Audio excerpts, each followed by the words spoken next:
Hi everybody and welcome to Cut the Kibble. How's everybody doing today? I'm Paula and this is Miss Bella. Oh, you don't want to lick my yucky rubber gloves. Today I'm going to be doing a video on beef heart. Beef heart is very healthy for your dog. You always have to put protein in your food, so you should be doing like a beef, turkey or salmon, and you also need to add organ meat. Liver should be at 5%. And heart, I've read, is a muscle, is an organ, but heart is good to put in dog's food. Now, I have not started putting heart in until a few months ago, and I've been cooking for 11 years for my dog. So, it's my dogs have been okay. But as I go along and I learn, I'm adding more. As you know, I've taken one nutrition class, and I'm certified in that. And I'm also now taking another nutrition class. I'm going to sign up in the next few days, and it's going to go through the puppy stage all the way through the senior stage for a dog, of what foods you should give for a dog. So, just as life is a learning process, this is a learning process as well, cooking for your dog. Don't expect to learn everything all at one time. The information is overwhelming. In my 11 years of cooking, I think I could say maybe around the third or fifth year, I got the real hang of it and I got to do it efficiently. So my channel is about educating you, what I have learned, and teaching you tricks and shortcuts, okay? The number one thing, kibble is not good.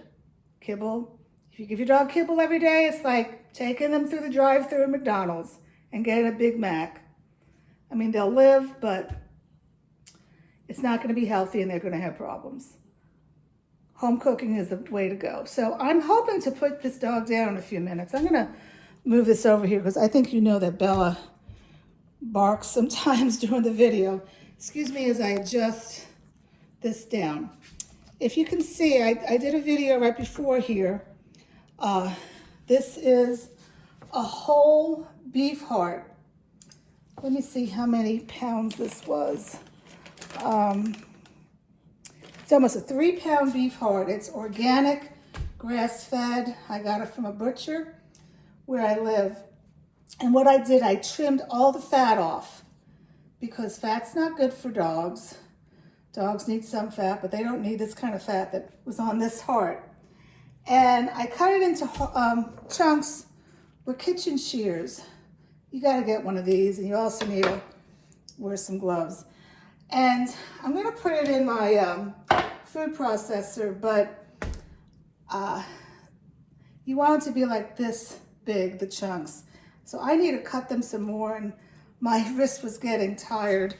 So I'm going to put this dog down, and I'm going to dump all this onto here and get a knife and just chunk it in to here. So you want to do like stew meat chunks. And I probably should have done this before I started the video because I don't want the video to go on and on. And I'll just talk to you while I'm doing this. So, maybe you know a different way to cook your beef heart. I did not want to put it in water because then, if you boil it, all the nutrients are going away, going in the water. So I thought this was the best way to do it. And the reason I'm putting it in the food processor, I put everything in the food processor because my dog doesn't have 19 teeth. But also anything I feel you give your dog, especially if they're an older dog, to make it easier digestible, you want to cook it. So I cook all my vegetables. Also, you can look at my other videos to see that. So, as you know, this is my lake house, and I'm living like up in the mountains some, and I was fortunate. There's so many farms around here, and though I went into the local town, and there's a butcher there, and I bought this from him. And I think next time I may try to go directly to a butcher. It may be a little bit less expensive. This was like $19 for almost 3 pounds. I don't know if you can see this, but this has, I don't want that fat. I want to take that off. And a little fat's okay, but not a lot. Okay. So the grossest part is over, right? And now I have 2 cutting boards. And this cutting board, I only do meat on. The other one I do my vegetables on. All right, so what I'm gonna try to do here, I'm doing it live with you. Let's see if it works. I'm gonna pulse it a little. The food process is working very hard.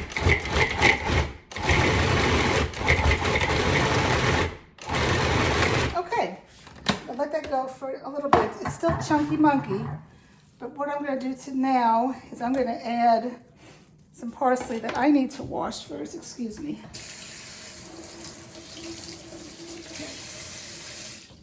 So I'm going to go ahead. Now, of course, I would never be cutting vegetables on a board that has meat in it, but it's all mixing together, so there's no contamination. All right, I'm gonna add an egg. Man, this is a small egg. I had no idea it was so small. Okay, why am I adding an egg? I don't know. Just to have it bind together, maybe have a little moisture in it. Mix it a little bit more.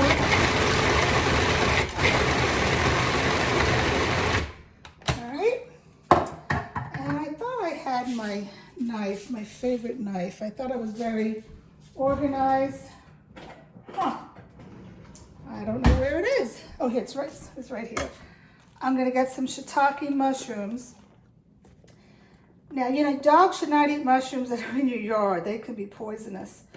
But shiitake mushrooms are very healthy for dogs.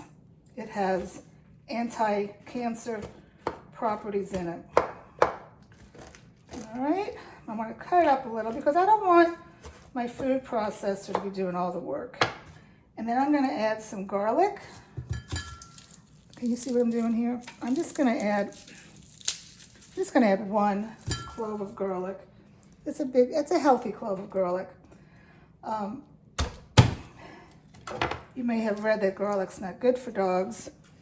Garlic in big amounts is not good for dogs, but in little amounts, it's actually healthy for dogs. It can ward off fleas.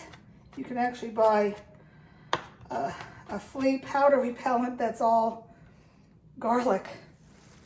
And now I'm gonna put this in. So about the garlic, I try to add 1 clove of garlic for each recipe.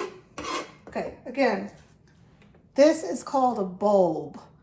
You don't want to add all this. This has like 15 cloves. The little thing that comes off the garlic, one of these, that's a clove.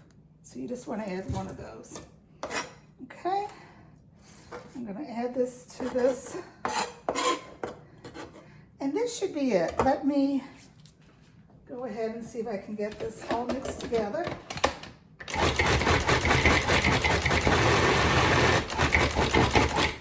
Now, if you know, I'm up here in my lake house because of COVID, and I've talked on many videos how, I could actually move this so you can see this better. I've talked on many videos how I don't like the food processor that I have here at the lake. My one at home is twice the size. And why I like it is that it does things very quickly because it's twice the size. So here I am wasting time to mix this up.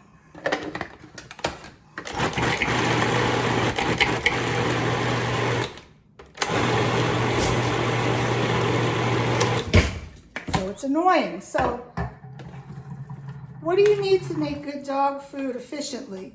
Well, you need the tools. Tools are essential. What are the tools that you need?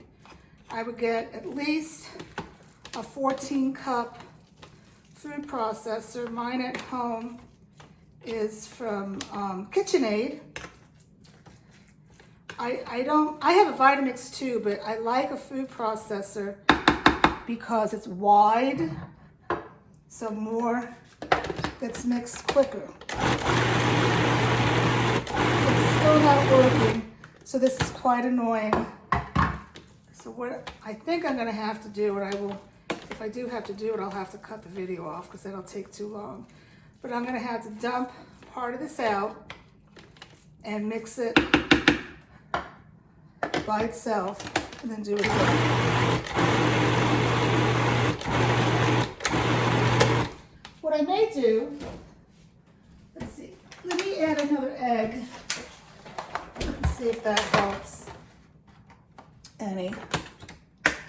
I guess I could add water or bone broth.